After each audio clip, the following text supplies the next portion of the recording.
para que el cerebro pueda inflamarse hacia afuera y no hacia adentro, comprimiendo el cerebro sano.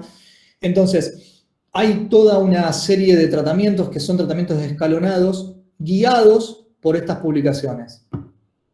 ¿Qué tienen que saber de esto? Es que todo paciente con trauma de cráneo grave, tomografía, terapia intensiva y consulta con el neurocirujano o neurocirujana más cercana. No hay ningún paciente con trauma de cráneo grave que pueda andar bien sin estas tres cosas. Generalmente estas tres cosas están disponibles en centros de trauma, pero lo más importante es que en el momento que ustedes les toque atender a estos pacientes, los reconozcan y pongan en marcha los mecanismos para que el paciente tenga su cama de terapia intensiva, su tomografía y su consulta con neurocirugía. Bien. Vamos a hablar un poquito del papel de la tomografía. Muy brevemente, hablar de qué es cómo se ve el traumatismo del cráneo en la tomografía. Si tengo que ser increíblemente simplista, les voy a decir de que la sangre en la tomografía se ve blanca, se ve hiperdensa. El problema de hacer una tomografía y tratar de reconocer sangre en el cráneo es que las estructuras óseas también se ven blancas y los artefactos producidos por esas estructuras óseas también se ven blancos en el parénquima. Ejemplo, esta es una tomografía completamente normal. Fíjense los dos peñascos, estos son los huesos temporales. Alrededor de los peñascos van a ver como un fulgor blanco. Esto no es sangre, sino que es artefacto producido por las estructuras óseas de la base de cráneo. Lo mismo sucede acá, en la base de cráneo anterior. Estos son los lóbulos frontales. Fíjense cómo se pone blanca esta zona. Este paciente no tiene sangre, sino que lo que tiene es su base de cráneo dándonos un artefacto sobre el parénquima encefálico. Cosas blancas o hiperdensas que pueden encontrar en la tomografía que no son sangre, plexos coroides calcificados, fíjense, uno a cada lado en los ventrículos. A veces puede calcificarse la pineal. A medida que va avanzando la edad del paciente, más calcificados suelen estar. Y después, las estructuras durales que habíamos hablado antes, que crean los tabiques dentro del cráneo, pueden tener estructuras vasculares. Esas estructuras vasculares se ven también blancas. Fíjense la hoz del cerebro, cómo está blanca acá con respecto a los hemisferios cerebrales. Ahora vamos a ver un poquito de la sangre en hematomas. Fíjense la diferencia. Esto es un hematoma extradural. Este hematoma se produjo entre el cráneo y la dura madre y es un hematoma que generalmente tiene una fuente arterial por ruptura de una arteria que se llama meningia media que transcurre por el parietal. Este tipo de hematomas está por fuera del cerebro y no hace falta tener ningún tipo de daño en el parénquima cerebral para que este hematoma te termine matando. Porque empieza a acumular sangre entre la dura madre y el cráneo, empieza a comprimir el cerebro y fíjense acá cómo está herniando el cerebro a través de la hoz del cerebro. ¿Ven? Estos hematomas, si uno los agarra a tiempo, el paciente a los 2 días se va caminando a la casa porque no tienen daño parenquimatoso asociado generalmente. Ahora, si este paciente lo dejan evolucionar, es un paciente que queda gravemente secuelado o muerto. Distintos son los hematomas subdurales. El hematoma subdural tiene forma de semiluna porque se produce por debajo de la dura madre, entre la dura madre y el cerebro, y la fuente más común son las laceraciones parenquimatosas. Se rompe parte de la corteza cerebral, empieza a volcar sangre adentro de la dura madre y produce estas imágenes. Como tienen laceración cortical asociada, también dan mucha inflamación. Fíjense cómo hay una gigantesca herniación cerebral. Estos son los dos ventrículos. Están los dos ventrículos del lado izquierdo del cerebro. Es decir, el ventrículo del lado derecho se desplazó completamente hacia el lado izquierdo. Eso es una herniación cerebral a través de la hoz del cerebro, que es este tabique inextensible que ven acá. Fíjense el edema, todos los surcos y fisuras completamente borrados. Acá ven los surcos y fisuras del cerebro, acá no ven ninguno. Y acá está el hematoma. Contusiones cerebrales. Las contusiones cerebrales son el equivalente a un hematoma en cualquier otra parte del cuerpo, nada más que en el cerebro. Por coalescencia pueden llegar a ser muy grandes, pueden llegar a generar masas de sangre muy voluminosas y son particularmente presentes en la base de cráneo anterior, donde la rugosidad del cerebro generalmente encastra con la rugosidad de la base de cráneo, pero al producirse el traumatismo de cráneo puede haber un efecto de cizalla que rompa la corteza y produzca estas contusiones. Y ahora está un poco lo que veíamos al principio. Hay lesiones que no generan un efecto de masa, pero nos dan una idea de la magnitud del trauma. La hemorragia subaracnoidea traumática es un proceso generalmente benigno que no genera lesiones asociadas, pero nos da una idea del golpe que se tuvo que haber recibido en ese cerebro para producir esa hemorragia. Es muy distinta a lo que va a hablar Pato la semana que viene, que es la hemorragia subaracnoidea de origen aneurismático, donde el mecanismo de producción es completamente distinto, y en trauma lo vemos así. Fíjense esas linitas de sangre que se van metiendo entre surcos y cisuras, eso es la hemorragia subaracnoidea traumática. Comparen esto con esto. ¿Ven? Fíjense la coloración blanquecina en todos los surcos y cisuras del lado derecho con los del lado izquierdo. Esto no tiene ningún efecto de masa, es decir, nos da una idea de la gravedad del golpe, pero no va a empujar el cerebro a ningún lado, no va a producir herniaciones, salvo de que después de esto se produzca un hematoma mayor, ¿no es cierto? Ahora, fíjense en lesión axonal difusa. Este nombre de lesión axonal difusa es lo que veíamos al principio, que es las fuerzas de aceleración y desaceleración brusca que producen un cizallamiento entre los cuerpos neuronales y las fibras blancas. Es decir, los cuerpos neuronales tienen una masa mayor a la de las fibras blancas porque concentran gran parte de todo el organismo de producción proteica, y las fibras blancas una masa menor. Cuando uno acelera dos cuerpos con distinta masa, produce distintos momentos de inercia. El cuerpo neuronal se acelera con mayor momento de inercia y las fibras blancas con menor. Cuando uno los desacelera de forma brusca, el cuerpo neuronal, vamos a ponerlo en estas palabras, sigue de largo y las fibras blancas se quedan. Eso produce una disrupción en la interfase gris-blanca que se ve en la tomografía y más en la resonancia como estos puntitos, que son hemorragias de interfase gris-blanca, que se conocen como lesión axonal difusa. Si esto ustedes le hacen una resonancia, van a ver que están por todos lados. Estos pacientes son pacientes que están eternamente en un trauma de cráneo moderado. Pueden estar hasta meses, porque si bien no tienen ninguna lesión con efecto de masa, tienen una disrupción en la corteza que hace de que no puedan recuperar prontamente el sensorio. Y el edema cerebral traumático, el gran miedo de todo médico que comienza, que es esa tomografía donde no se ve ningún tipo de lesión, pero uno dice, pero esto parece edematizado. Bueno, este es el edema cerebral traumático. Fíjense que no hay ningún tipo de surco o cisura, está completamente gris el contenido del cráneo, ¿ven? No hay prácticamente delimitación en interfase gris-blanca, es toda una gran masa gris y los ventrículos están completamente colapsados. Hay que destacar una sola cosa. Un paciente con esta tomografía no puede estar nunca despierto y bien. Es decir, si ustedes tienen un paciente que está hablando, que está orientado o a lo sumo está un poco confundido y tiene esta tomografía, perdón, no tiene esta tomografía, y piensan que tiene edema cerebral, olvídense. Es decir, nosotros hacemos la tomografía para tratar de encontrar una explicación al deterioro clínico. No hacemos la tomografía para tratar de ver si el paciente tiene o no tiene edema para justificar un deterioro posterior. ¿Qué quiero decir con esto? Un paciente que tiene 15 puntos de Glasgow, una tomografía jamás le va a dar edema cerebral. Si ven borramiento de surcos y cisuras, muy probablemente sea porque son pacientes jóvenes que no tienen atrofia cerebral. Entonces, no olvidarse nunca de que lo más importante es la examinación, la escala de coma de Glasgow, y que no tienen que anteponer eso a la tomografía. Sobre todo con cosas tan difíciles de distinguir como el edema cerebral en tomografía. Bien, ¿hasta ahí estamos? Profe, yo tengo una pregunta. Por ejemplo, si el Glasgow fuera 13, sí, y la imagen da como si fuera medio edematizado, ¿lo podemos pensar? Claro que sí. Sí. Mirá, justamente llegamos a eso. El Glasgow de 13 a 9 se denomina trauma de cráneo moderado. El trauma de cráneo moderado es lo que se considera una categoría de transición. Es decir, el paciente que está en trauma de cráneo moderado no va a estar así mucho tiempo, salvo que sean pacientes con lesión axonal difusa, ¿no? Pero el paciente con trauma de cráneo moderado tiene dos caminos, o empeora o mejora.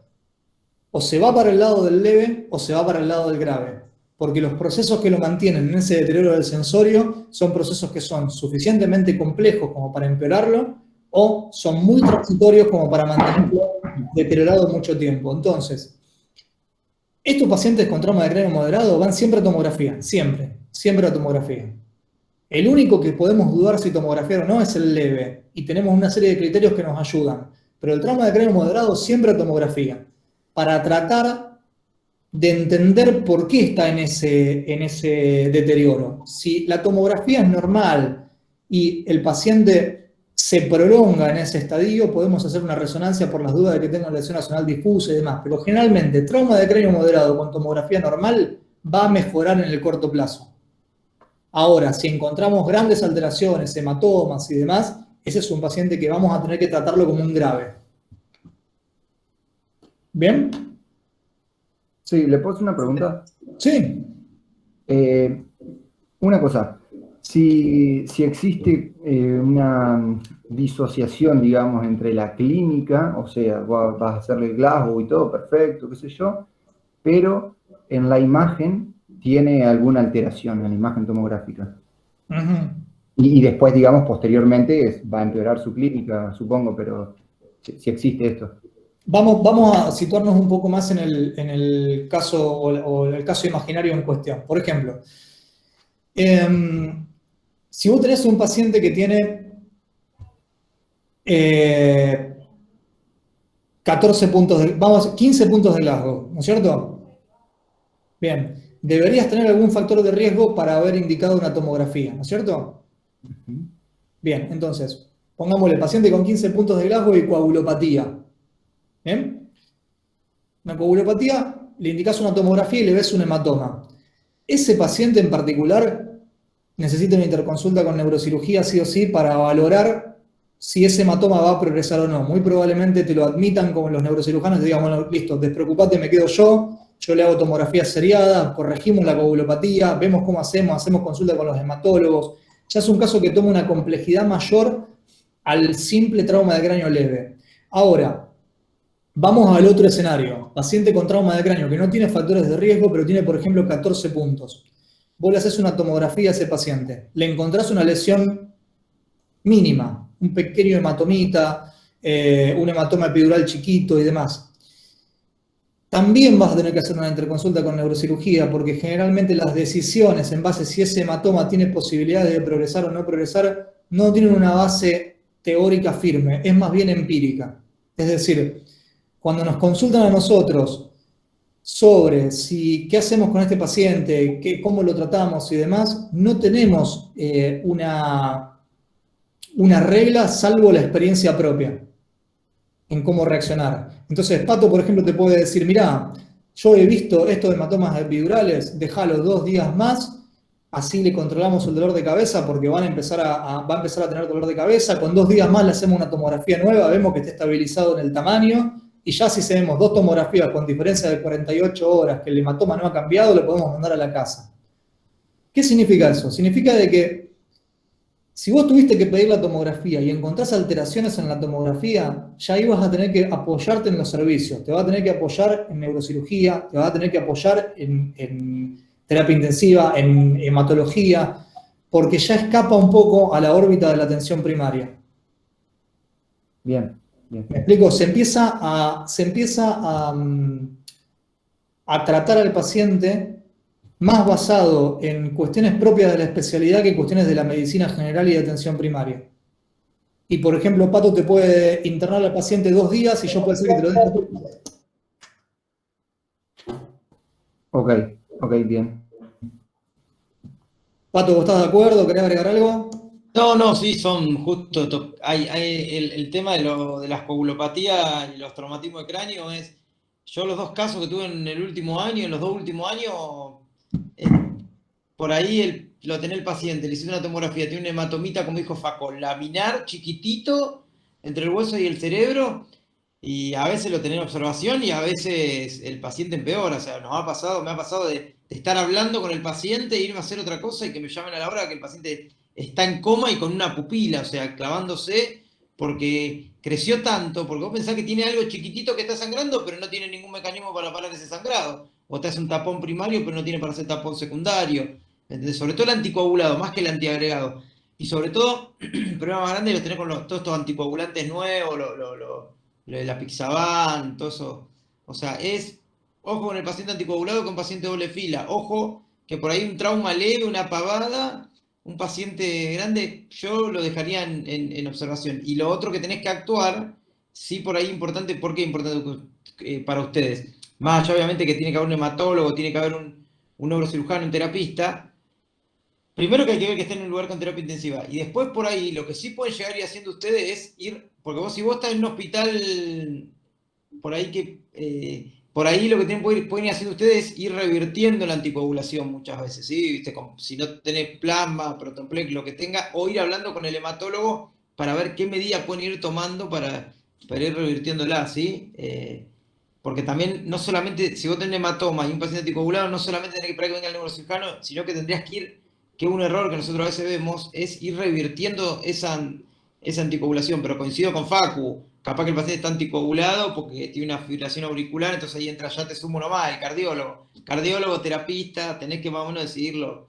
Son siempre complicados, tanto para anticoagular como para sacar la anticoagulación, el paciente anticoagulado, pero hay que apoyarse con el resto del equipo. Pero es lo que dijimos antes, volvemos a lo mismo, un traumatismo de cráneo leve, porque un paciente que está 15 en 15, está fantástico, mirá, te lo digo porque me pasó más de una vez, hablando sentado en la camilla o en la cama de la guardia y te llaman a la hora que deterioró el sensor, y deteriora, no es que estás un hematomita más grande, estás un hematoma gigante, así que es lo que hablamos antes, es parte del criterio, si está 15 en 15 pero está anticoagulado, ese paciente obviamente no te alcanza solamente con hacer una tomografía, sino tenés que revertir la anticoagulación y tenés que llamar al especialista, o sea, no dormirse con esos pacientes.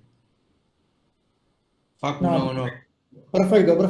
Bueno, un poco esa es la idea de la charla y la idea de las próximas presentaciones. Es tratar de ser lo más realista y lo más adaptado a nuestros escenarios cotidianos posible.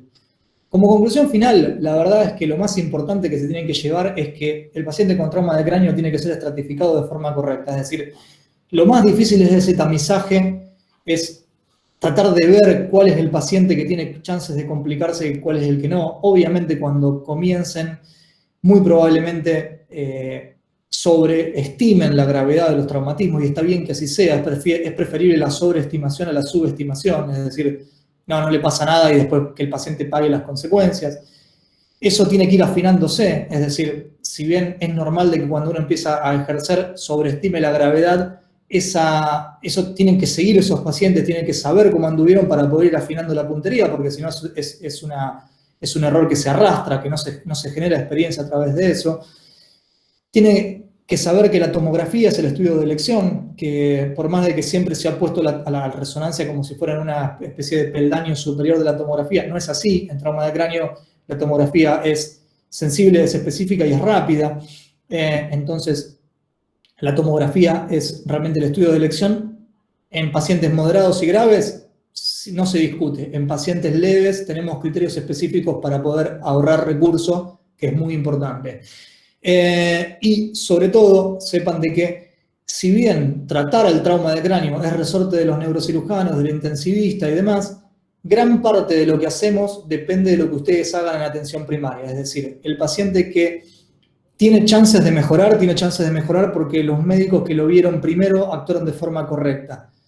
Si no hay una buena atención primaria, no hay no hay sustrato para que nosotros podamos después hacer una cirugía o colocar un monitoreo o demás, porque un paciente que está mal oxigenado, que está hipoperfundido o que está diagnosticado de forma errónea, ese paciente no tiene ninguna chance ya desde el primer momento. Entonces es muy importante de que valoren su propia labor en toda la cadena de eventos que van a suceder frente a un traumatismo de cráneo leve, moderado y grave, porque les diría que es el requisito sine qua non para que el paciente tenga un buen desenlace. Si no hay una buena atención primaria, la verdad que el resto que estamos atrás estamos de decorado porque no tenemos mucho que hacer tampoco. Así que bueno, ha sido 1 hora y 20 densa, no les voy a mentir, para ustedes sobre todo, pero bueno, si tienen algún tipo de preguntas o algo, estamos felices de responderlo. ¿Alguna duda? ¿Algún escenario? Yo tengo una duda con respecto a las localidades donde no hay acceso a un tomógrafo. Sí. Lo ideal sería hacer una radiografía o pedir una derivación a un lugar donde haya tomografía. No, la radiografía, esto es muy buena pregunta porque es muy, muy real. La radiografía no tiene ningún tipo de utilidad en traumatismo craneoencefálico.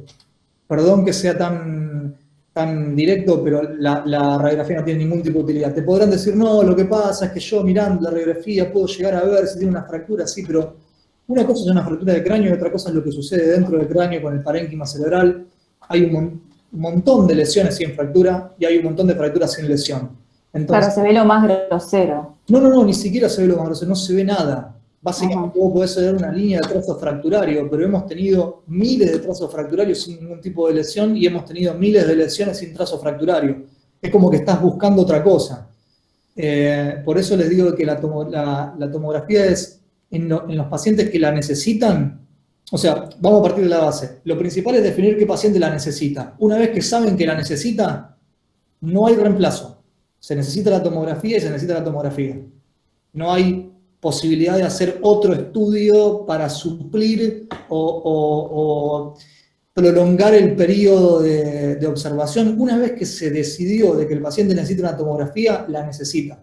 Y hay que poner todo en marcha para que la tenga. Buenísimo, gracias. No, de nada. Es la pregunta habitual la tomografía, porque es lo que hablamos antes, o sea, la fácil es, si vos estás en un centro, cualquier sanatorio del centro de Rosario, que vos tenés terapista, neurocirujano y tomógrafo, es mucho más fácil. Es más, ante la duda te diría que vas a sobreindicar y vas a pedir tomografía. Cuando vos estás en un SAMCO, tenés que administrar un poquito más el recurso, entonces no podés mandar a cada paciente que te cae con un chichón a hacer una tomografía, subirlo en una ambulancia, porque primero que te van a matar, probablemente.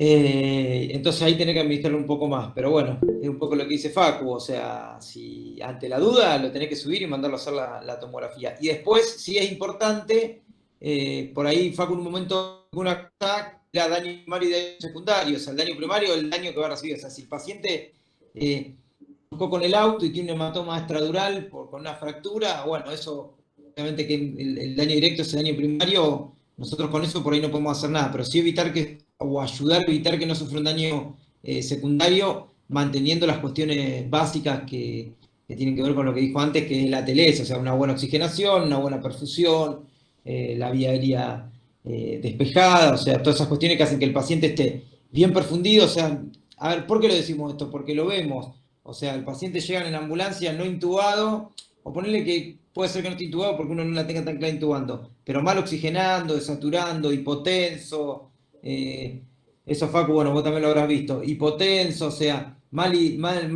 con una mala vía, o sea, las cuestiones básicas ayudan un montón, aunque no parezca es, si vos tenés un cerebro hinchado y encima ese cerebro vos lo tenés con una mala saturación porque está mal perfundido, con una mala presión arterial porque está hipotenso, porque estaba sangrando por otro lado y no, yo qué sé, no lo expandiste, no le pasaste líquido como para que tenga mejor presión. Bueno, todas esas cosas hacen que el paciente pueda llegar a tener un mejor pronóstico. O sea, nadie le va a exigir que si sospechó un hematoma extradural, vaya a alguna tomografía y lo opere en donde estés. Pero sí que por lo menos mantengan el paciente en condiciones hasta que llegue a algún otro especialista o se pueda derivar a un nivel de complejidad superior. Yo creo que lo más importante es eso. Y lo otro que le tiene que quedar es lo que dijo Facu, sobre todo lo que tiene que ver en el trauma de cráneo leve, a quién tenés que dejar ir y a quién tenés que dejarlo en la guardia y a quién le tenés que pedir tomografía. Yo creo para mí es lo más importante esta charla para ustedes. Mirá, Pato, justo con lo que decías, hay una pregunta de Agustín Mercado, que es importante que no nos perdamos en esto. Agustín pregunta si la alteración del sensorio puede ser anterior a la alteración visible en la TAC o si van de la mano. Yo lo que le diría es lo siguiente, esta pregunta que hizo Agustín no tiene que hacerles cambiar, no se pierdan en... A ver, uno cuando se enfrenta a trauma de cráneo, cuando empieza a ver el trauma de cráneo en la práctica cotidiana, trata de, por una cuestión de precaución, de miedo y demás, trata de anticiparse o tratar de prevenir de que al paciente le pase algo malo. No se pierdan en ese sentimiento o en esa intención, porque recuerden de que si ustedes pidieron una tomografía, tiene que haber una razón para pedir esa tomografía, no puede ser una intuición. ¿Me explico? No pueden pedir una tomografía basado en me parece que. La tomografía se pide si el paciente tiene factores de riesgo o si tiene deterioro del sensorio. Entonces, la pregunta esta es una pregunta que es un poco, que confunde un poco, porque ustedes no van a pedir una tomografía, salvo que tengan una razón concisa para hacerlo, y después la tomografía en sí les va a arrojar resultados que pueden ser de ausencia de lesión o de presencia de lesión. Si hay presencia de lesión, interconsulta con neurocirugía. Si hay ausencia de lesión, estamos más tranquilos para poder esperar. Pero me explico, siempre tienen que tener una razón concisa para pedir el estudio. No se puede pedir el estudio pensando en lo que podría llegar a ocurrir. Hay que evaluar al paciente, recoger la información que el paciente nos pueda dar, factores de riesgo, estado del sensorio, cinemática del trauma, signos de severidad del impacto, y en base a eso tomar la decisión si el paciente se tomografía o no se tomografía. Si el paciente necesita una tomografía, le hacemos la tomografía y vemos el resultado. Pero no hagamos tomografía pensando en que a lo mejor el paciente tiene algo que nosotros no sabemos. Porque ese terreno de lo desconocido, de la caja negra donde no sabemos qué está sucediendo, nos va a llevar siempre a hacer tomografías en todos los pacientes. Porque siempre vamos a tener la duda de que no puede estar pasando algo que yo no sé qué es y que... Las reglas son simples. Menos de 14 puntos, tomografía a todo el mundo. Entre 14 y 15 puntos, criterios bien específicos y establecidos a cuál tomografiar, a cuál no. Si recordamos eso, vamos a saber bien a cuáles tomografiar y a cuáles no. ¿Estamos? Totalmente de acuerdo. Facu, una cosa que ahí preguntó, porque por ahí habla, quizá quiso también preguntar sobre una disociación clínico-radiológica con la alteración del sensorio, puede ser anterior a la alteración de la ataxia, obviamente que puede pasar, porque puede tener confusión que todavía no aparece o un edema que todavía no aparece. Es tal cual. Lo que pasa, Paco, es que si empezamos a hablar de la disociación clínico-radiológica, por ejemplo, si el paciente puede deteriorarse, podés tener una alteración y la tomografía te permite anticiparte y demás, no sabés muy bien, no va a quedar muy claro en qué hacer. Claro, no, completamente. Yo no quiero que transmitir la cuestión de que la tomografía te da una especie de halo protector que te permite anticiparte ante el deterioro del paciente. Eso ya está escrito. Lo que hay que hacer es tener bien en claro en cuáles se pide tomografía y en cuáles no. La clínica soberana, totalmente. Después que pueda aparecer algo con los días, bueno, puede aparecer, pero va a ser un cuadro más crónico, más progresivo, si te va a dar tiempo, coincido completamente con lo que vos decís. Si tenemos en claro en qué paciente pedir tomografía y en qué pacientes no, vamos a tener todo el panorama un poquito más claro. Sí, totalmente. No hay que desordenarse en la atención del paciente con trauma. Por eso les digo que lo más importante es estar ordenados, estar focalizados en qué vamos a buscar en el paciente traumatizado. No perderse el foco. El foco es el estado de conciencia, la cinemática del trauma, los signos de severidad, ¿bien? Y los factores de riesgo. No correrse de ahí. Con eso tomar una decisión y decir, ¿este paciente qué es? ¿Leve, moderado o grave? ¿Es leve? Che, de los leves, ¿necesita tomografía o no? No necesita tomografía, listo. ¿Es moderado, es grave? Tomografía, neurocirugía, UTI. Es bastante sistemática la atención. Tiempo para derivar al paciente al neurocirujano. La verdad no está cuantificado. Depende de la lesión. Depende de la lesión, claro. Exactamente. Depende de la lesión, depende de lo que tengas. Capaz que no hace ni falta derivarlo. Exactamente. Si el paciente te diría que cuanto más rápido esté deteriorando el sensorio, cuanto más dormido esté, yo te diría que más rápido tenés que llamar a tratar de derivarlo. Yo le diría lo siguiente como regla principal. Desde el momento que se decide que el paciente necesita algo, lo necesita en el momento. Entonces, las cuestiones son, si necesita una tomografía, la necesita ahora. Porque si la necesitara en 24 horas, sí, no estaríamos en el terreno de la urgencia. Entonces, el momento que se decide que es necesario tomar una medida, es necesario tomarla en el momento. Ya, sí. 100% de acuerdo. En embarazadas con globos alterados, la resonancia puede reemplazar la TAC con respecto a ADN primario. Mirá, la resonancia es lo que se hace en embarazadas con globos alterados. Después podemos discutir lo que te decía recién. Embarazada con trauma de cráneo leve, vamos con darle intervención a ginecología, a obstetricia y demás. Embarazadas con trauma de cráneo grave, generalmente se las tomografía por una cuestión de que estamos hablando de que perdemos a la embarazada y al bebé si no hacemos algo para saber qué está pasando.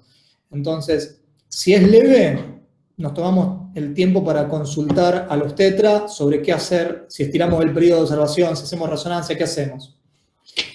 Perdón, Facu, de vuelta volvemos al criterio. O sea, si tenés una paciente embarazada y tiene un traumatismo de cráneo y te deja duda, pero está más o menos bien ella, o sea, está 15 en 15, pero por la mecánica del trauma, como dijo Facu, porque está embarazada te deja duda, déjenla en observación. Esa es una paciente que la dejaron en observación, o sea, no se compliquen, no se la compliquen, ni mandándola ni dejándola. Mirá, la vamos a dejar internada, acostada, hasta que vengan los tetras, si no tenés, o el ginecólogo. Si la tenés dejada 12 horas, la dejás 12 horas. O sea, porque es un paciente que le va a dejar duda. Y había una pregunta anterior que la pasamos, Facu, que decía que otros factores de riesgo, además de los nombramos, existen otros factores de riesgo aparte de los nombrados. No, son los nombrados. Digamos, cada uno de los estudios que provee evidencia selecciona factores de riesgos, digamos, propios, pero en su mayoría son esos. Fíjense que apuntan a enfermedades que puedan magnificar el daño del traumatismo, a enfermedades que puedan imposibilitarte de evaluar al paciente y en poblaciones no estudiadas. Esas son las tres cosas que apuntan los factores de riesgo. Mirá esto, Pato. Dice, paciente con excitación psicomotriz y no le podemos hacer la escala de Glasgow. Sí, pasa siempre eso. Midazolam y el tomógrafo. Siempre. Perfecto. Generalmente pasa eso. Cuando un paciente no es posible, no te deja tratarlo tiene una excitación psicomotriz, generalmente se lo seda, pero se lo cede, se le hace una tomografía. No es que se lo ceda y después vemos si es por la sedación y nos quedamos tranquilos. Sedación, tomografía porque está sedado. Aparte, el alcohólico es otro que te confunde. El alcohólico puede tener un deterioro sensorio metabólico por el mismo alcoholismo que tiene, porque un paciente que está deshidratado, hipotérmico, todo lo que te imaginas.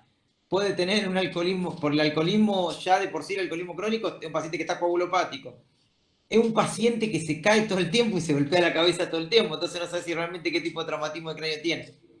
A veces, ojo, no lo subestimen al alcohólico, que a veces dice, no, está chupado, está dormido, está en pedo. Bueno, está en pedo, a ver, eso lo puede decir el vecino, el del bar o el que lo sacó del bar. Ahora, vos como médico no podés decir está en pedo porque está así. Si tenés un tomógrafo o tenés duda, ese paciente yo creo que hay que tomografiarlo. Está en el criterio que dijo Facu antes, ¿no? Pero lo que le quiero hacer ver es, fíjense la lógica y el criterio de por qué hay que tomografiarlo. O sea que todo tiene, si van al sentido común, tiene un sentido común, no es... yo sé que es difícil a veces cuando uno no tiene la experiencia, pero es muy importante eso, lo que es tratar de usar el criterio y el sentido común más allá de la clasificación, por si no se acuerdan, che, el alcohólico entraba en la guía, se había que tomografiarlo o no, sí, hay que tomografiarlo. Por esto que estamos hablando. Sí, ni hablar de las alteraciones de las coagulopatías alcohólicas y demás. Sí, sí. Mirá esto, Ailén Ornella pregunta, si es leve necesita TAC, hasta que derivamos hacemos oxigenación y hidratación solamente. Sí, oxigenación en el caso de que lo necesite, y tendríamos que ver si necesita oxigenación. ¿Por qué? Recuerden de que el paciente leve es un paciente que tiene una disminución de un punto. Generalmente es la que dice Pato, si disminuye un punto generalmente es la verbal y el paciente confuso. Entonces ese paciente no debería tener problemas para oxigenarse. Debería estar completamente despierto, pero un poco confundido en dónde está, en qué día es hoy. Ese es el paciente con 14 puntos. Es lo máximo que nos podemos permitir de deterioro. Es la conmoción cerebral, a veces le llamamos a eso, y se ve mucho en el deporte. Por ahí, otra cosa que empiezan a hacer cuando arrancan es cubrir partidos de rugby, de fútbol. Bueno, en el deporte se ve mucho que la conmoción, que son una lesión, en realidad es una tomografía normal, pero un paciente confuso, que por ahí está 1 o 2 días que está medio confuso, amnesia al episodio, una amnesia anterógrada, eso lo van a ver mucho, ¿sí? Pero es como dice Facu, la verdad que si se golpeó la cabeza jugando al rugby o al fútbol y lo sacá, a ver, dejarlo ahí sentado, controlarlo, por ahí no hace falta chufarle una máscara de oxígeno y una vía para hidratarlo, porque un paciente que está bien. Lo que decimos a veces del ATLS es cuando el paciente está un poquito más grave y te lleva tiempo a derivarlo, aseguremos siempre, cuando está medio perdido, ahí sí hay que asegurar que esté deglutiendo bien, o sea, asegurar la vía aérea. Cuando uno habla de deglutir, habla del reflejo que tiene que ver con la vía aérea. O sea, que no se le vaya la saliva al pulmón, que trague bien, ¿sí? A eso habla de asegurar la vía aérea. Y cuando habla de respiración, obviamente, con la saturación de oxígeno, una buena presión arterial, pero hablamos más para el paciente... Me parece que más para un TEC moderado en el límite de grave, Facu. Sí. Mirá, acá hay una pregunta que también es importante que digamos 2 palabras. Con respecto al manejo de la vía aérea en TEC, intubamos en TEC grave y en algún otro caso. No es casual que hayamos omitido mención a la intubación. ¿Por qué? Respondiendo a la pregunta, sí. Se intuba todo paciente que tiene Glasgow menor a 8, 8 menor a 8. Ahora, la intubación es un proceso complejo, que requiere práctica, que requiere entrenamiento y que es básicamente hacerse cargo de la ventilación del paciente. Pero hacerse cargo me refiero de que para poder intubarlo van a tener que quitarle todo tipo de posibilidad de ventilar espontáneamente. No es un proceso que esté exento de riesgo. Es decir, ustedes para intubar a un paciente van a tener que deprimirlo al punto de que el paciente no respire por sí mismo. O sea, de que si no la tienen clara, si no lo van a poder intubar, después ese paciente no va a volver a respirar por sí solo hasta que licúe las drogas y a veces, si el deterioro del sensor es muy importante, no va a volver a respirar solo más. Entonces, tienen que ser personas que estén entrenadas en la intubación y si tienen posibilidad de recurrir a esas personas antes de lanzarse a intubar, es mejor que lo hagan porque, a ver, intubar en un ambiente completamente controlado, con un anestesiólogo que sabés que si lo llamás, si se te complica, lo llamás, ese es un ambiente ideal, incluso te diría que no hay ningún problema. Ahora, ser la única persona que está a cargo de la vía aérea de ese paciente, no tener mucha experiencia intubando o haber intubado únicamente en simuladores y largarse a intubar a un paciente en el cual no le conoces la vía aérea, puede estar edematizado por el traumatismo y demás, es una apuesta importante. Entonces, la dejamos al tema de la intubación afuera porque no queremos dirigir la charla hacia un procedimiento que si no están entrenados, y entrenados me refiero todo el tiempo, esto, intubar no es como andar en bicicleta que uno nunca se olvida, es todo lo contrario, dejaste de intubar un par de veces a la semana y la experiencia se te fue al caño. Es más, yo en su momento sabía perfectamente cómo intubar a un paciente, ahora no intubo a un paciente ni que me maten. No sé, vos, Pato, si opinás lo mismo, no sé qué. No, sí, sí, aparte últimamente a veces ve que se le complican a terapistas con experiencia y algunos anestesiólogos que tienen que andar usando, hoy hasta los anestesiólogos tienen el laringoscopio, algunos tienen la camarita, ¿viste? Pues son vías aéreas difíciles, o sea, tienen mucho más herramientas para poder intubar. No, coincido con Facu, a ver, poner una canulita de mayo, eso sí lo tenés que saber hacer, tratar de poner una canulita de mayo, ¿viste? Para la lengua y manejar un AMBU, saber cómo poner la máscara para sellar y manejar un AMBU, eso yo creo que sí, pero de esa manera, de alguna manera estás asegurando vía aérea o oxigenando, pero coincido con Facu, me parece que es meterse en un quilombo a veces por querer intubar a un paciente. Todos sabemos que hemos visto pacientes que se han complicado, que lo han intubado, le ponen el tubo en el estómago, le inflan el estómago, el paciente obviamente vomita porque le rebalsa el estómago, un desastre, un chiquero hace. Entonces, ante la duda, no es para asustarlo, ¿no? Pero a ver, el que quiera aprender a intubar, ya a un quirófano, a un anestesista o a un servicio de terapia donde se intube mucho y después sí que se mande a intubar. Pero se pueden comer un garrón, eso que dijo Facu, coincido 100%.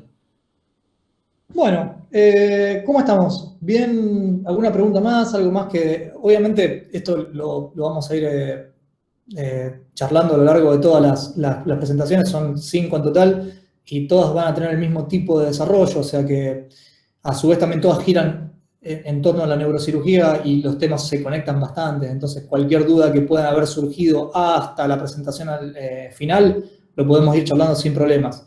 El jueves Pato va a presentar un tema que es complementario y muy interesante al de hoy, que es trauma cervical. La verdad que es un lindo tema. Les prometemos que se van a ir con más dudas que hoy, porque es un tema para pensar y para rever, y sobre todo para ir pensando escenarios. Lo más importante de esto es que tengan un conocimiento práctico y no un conocimiento plenamente teórico, porque lo que queremos que se lleven de esta serie de presentaciones es eso, es la posibilidad de anticiparse al escenario para que no los sorprenda. La bibliografía, sí. A ver, el problema con trauma de cráneo es lograr la profundidad justa. Es decir, la mayoría de bibliografía específica les va a dar una serie de conocimientos que no les conviene meterse en eso porque no van a tener posibilidad de aplicarlos en lo cotidiano, salvo que hagan una residencia en neurocirugía o en intensivismo. Entonces, yo diría que recurran a libros de urgencia y de emergencia generales donde tengan un capítulo de trauma de cráneo. Yo no me metería con el trauma de cráneo visto desde la neurocirugía, porque es para preparar al neurocirujano fundamentalmente en los procedimientos que rondan a la atención al paciente con trauma de cráneo. Lo mismo con el intensivista. Van a aprender a manejar un cerebro en la sala de cuidados intensivos, cuando en realidad después no van a tener posibilidad de aplicarlo, salvo que hagan terapia intensiva. No van a tener posibilidad de aplicarlo, me refiero porque son recintos cerrados, es decir, a un quirófano de neurocirugía no van a poder acceder salvo que sean neurocirujanos y lo mismo una terapia intensiva. Entonces quizá les convenga focalizarse en otro ámbito. Sí, lo que es las guías del ATLS, todo eso está bueno. Para mí lo que es urgencia, todo lo que es ATLS, aparte está todo publicado. Eso está bueno. Para mí siempre está actualizada, no sé cuáles son las últimas. 2015 no sé cuál es la última guía actualizada de ATLS. Está muy viejo, Pato. Ya Sí. lo tenés que saber. Pero bueno, todo lo que es ATLS, que esto tiene que ver con lo que es urgencia y eso, está que es un poquito lo que es para tener en cuenta eso. Yo creo que es para sacar cuáles son bien los factores o tener, si querés, en el celular, en el trauma de cráneo leve que tenés que hacer. Lo otro está bastante claro, ¿no? En el paciente gris, ¿sí? En el que no sabés si se la tomo o no se la tomo, bueno, es. Bien. Bueno, la verdad es que han sido muy amables. Una pregunta. Sí. La dosis de manitol, ¿cuál se usa acá? Bueno, ahí, a ver, está buena la pregunta. Lo que pasa es que estamos ya en un terreno donde no es que no tenga sentido contestarla, sino que, por ejemplo, tendríamos que empezar a hablar de qué es el manitol, que es un agente osmótico, que generalmente está en desuso ahora porque tiene un efecto rebote de diuresis osmótica que se prefiere el salino hipertónico. Es decir, estamos yendo a un apartado muy específico donde, si no se lo mencionamos, no es porque lo subestimemos como profesionales, todo lo contrario, sino porque queremos darle un enfoque prioritariamente práctico a la presentación. Y lo que hemos dejado afuera es para que no sientan que tienen que usar herramientas que no se usan en este ámbito. El bolo de manitol o el bolo de salino hipertónico para mantener un paciente se usan en momentos muy particulares, donde vos tenés herniaciones cerebrales inminentes, donde está el paciente esperando que aparezca la cirugía, porque si no va a tener un desenlace terrible. Entonces, la utilización de manitol lamentablemente les va a quedar afuera de la práctica cotidiana. Y lo mismo que hasta nosotros, realmente, no sé, Pato, yo hago salino hipertónico como tengo que hacer. Bueno, no sé si seguía haciendo manitol o... No, creo que aparte a medida que van avanzando las guías, es como dijo Facu, está bueno porque te deshincha el cerebro así, pero porque te deshincha el cerebro porque te lo deshidrata, pero como te deshidrata el cerebro, no te deja llegar, te lo perfunde mal, ¿me entendés? Y aparte son pacientes politraumatizados, te hipotensa al paciente, o sea... es como que tendría que ser el bolo de manitol, lo tendrás que hacer entre que lo sacás de terapia y lo metés en quirófano para abrirlo rápido. Y así todo, sabemos que, como dice Facu, tiene un efecto rebote que hoy está completamente relativizado el uso, y yo creo que la próxima guía lo van a contraindicar directamente porque cada vez se usa menos. No mejora nada el manitol, al contrario. No, el salino hipertónico... Darle el daño secundario, ¿vieron lo que dijimos antes de daño secundario? Bueno, el manitol genera daño secundario porque te hipoperfunde el paciente, te da un efecto rebote muy grande, igual que la hiperventilación, que es el otro método también para vos al lavar el dióxido de carbono, lo que haces, acuérdense que el dióxido de carbono actúa en lo que tiene que ver con la vasodilatación del paciente. Si vos le lavás el dióxido de carbono, también hace lo mismo, deshincha al paciente, pero porque en realidad le está sacando sangre adentro del cráneo, por eso se deshincha el cerebro. Pero tampoco está un efecto rebote grande. Nosotros hemos dejado adrede el apartado de trauma de cráneo grave, lo hemos dejado adrede bastante general. La atención al paciente de trauma de cráneo grave involucra una serie de medidas escalonadas, que fue la que les mencioné, en las cuales está esta infusión de agentes osmóticos, ya sea manitol o salino hipertónico. El manitol cada vez más dejado de lado. Lo que no queremos hacer hincapié en eso, para que no piensen de que es algo que forma parte del arsenal terapéutico en la atención primaria. Incluso está muy discutido en las atenciones intensivas. Entonces, no queremos que forme parte de sus ideas de cómo tratar a un paciente de trauma de cráneo un agente osmótico que está con una evidencia contradictoria, en las cuales la indicación es una indicación de segundo nivel dentro de las guías de atención, porque nos pareció que no no iba mucho con el espíritu de la clase, porque si no tendríamos que hablar, por ejemplo, como decía Pato, o la hipotermia, que son otras medidas que se hacen prácticamente de salvataje, o los inotrópicos en altas dosis, o hay una serie de medidas que nosotros utilizamos en la atención del paciente grave que no tiene mucho sentido ahondar en eso. Sí, no, te decía, los barbitúricos, sabemos que lo que más baja la hipertensión intracraneana es tener bien sedado al paciente, o sea, la anestesia, bien sedado al paciente, o sea, en la mayoría de los lugares vos cuando vas a un paciente con hipertensión intracraneana, el paciente está despierto, respira, o tiene respuesta, o tiene respiraciones espontáneas. Pero estamos entrando, me parece que en un capítulo ya de terapia intensiva con una discusión. Por eso, pero te vuelvo a repetir. Mucha información, no tiene sentido, me parece. Esto es importante que lo sepan y lo volvemos a repetir. No se trata de subestimarlos como profesionales, no es esa la idea, sino que trauma de cráneo es un concepto bastante abarcativo, donde si no transmitimos las cuestiones eminentemente prácticas, perdemos el foco de la cuestión. No queremos que se concentren en intubar, en hacer un bolo de manitol, porque si eso se les mete en el medio, cuando estén enfrente de un paciente de trauma, la van a pasar mal.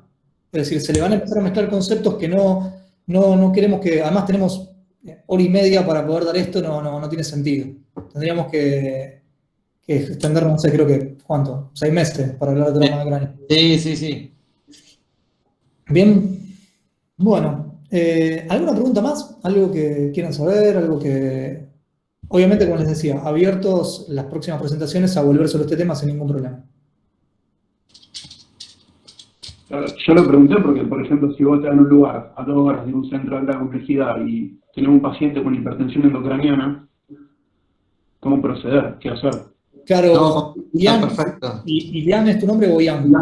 Ilian. Claro, Ilian, volvemos de vuelta a lo mismo. Si vos tenés un paciente, estás en un centro que está alejado de un centro de trauma de alta complejidad y demás, no mencionamos las cuestiones de los agentes osmóticos, porque los agentes osmóticos no son reemplazo de nada. Es decir, el agente osmótico te puede comprar tiempo de la sala de emergencias al quirófano cuando el paciente se enclava. Pero, por ejemplo, un paciente que está con un trauma de cráneo grave no se lo puede sostener agentes osmóticos hasta que se consiga la derivación, es decir, la única indicación de agente osmótico sin tener un monitoreo de presión invasiva, mirá lo que te digo, o sea, la única indicación del agente osmótico sin tener una fibra de presión intracraneana colocada es síndromes de herniación documentado, es decir, pupila dilatada y el paciente en coma. Esa es la única indicación y es la indicación que se hace. Bolo de agente osmótico y a quirófano. Entonces, ese escenario donde uno mantiene al paciente en un centro de baja complejidad a bolazos de manitol esperando que llegue la ambulancia, no existe.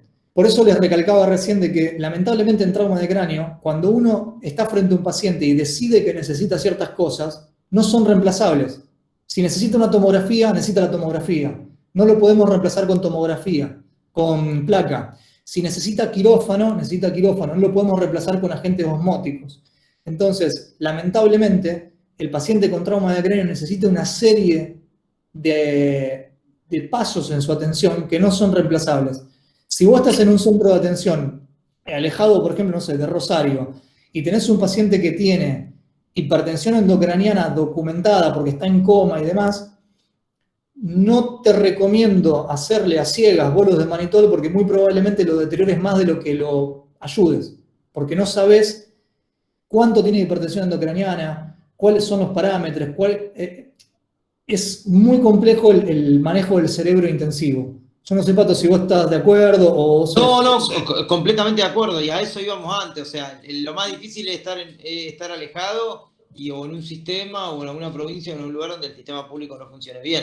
Por eso el paciente, si vos tenés un paciente con un trauma de cráneo, por ahí tiene un 14 en 15 o tiene duda, y del momento que vos sospechás que tenés que hacer un estudio, derivalo, no esperés que te deteriore y que te queme el paciente, ¿me entendés? O sea, lo tenés que derivar. Después, obviamente, que en la realidad sabemos que todas las cosas no funcionan perfecto, que a veces la ambulancia no viene para derivarlo, y que a veces hay pacientes que tardan 5 horas en derivarse y se terminan muriendo esperando una derivación y uno podría haberlo evitado. Lo sabemos que es real, pero bueno, nosotros tenemos que hacer lo correcto y lo que está bien. Después, si el sistema por alguna razón no funciona, y dejar todo bien documentado, ojo, porque muchas veces estamos hablando de accidentes y de pacientes jóvenes, donde hay aseguradoras, donde tenemos un montón de cuestiones. A ver, se llama, se habla con tal operador, te pide derivación urgente, a la media hora vuelvo a llamar, vuelvo a hablar con tal operador, pido derivación urgente. Ahora, pobre tipo, si después se muere, por lo menos ustedes hicieron todo y además evitan comerse un quilombo legal. Y si se lo comen, por lo menos queda todo bien documentado para poder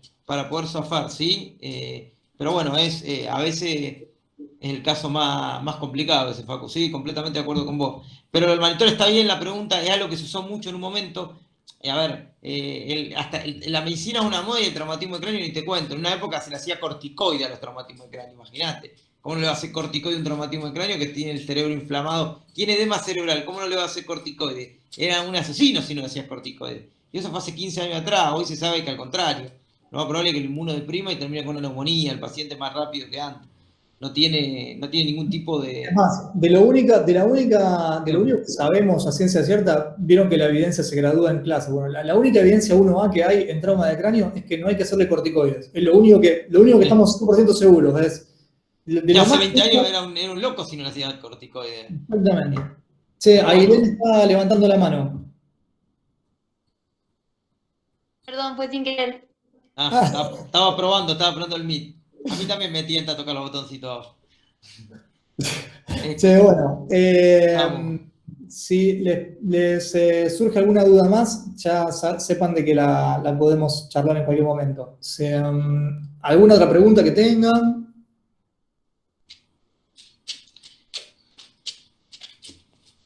Bueno, siendo las 20:52, hace 1h50 que estamos con esto, la verdad que les vuelvo a decir, han sido muy amables por tolerarnos 1h52, están cerca del límite, del récord que nos cultivar.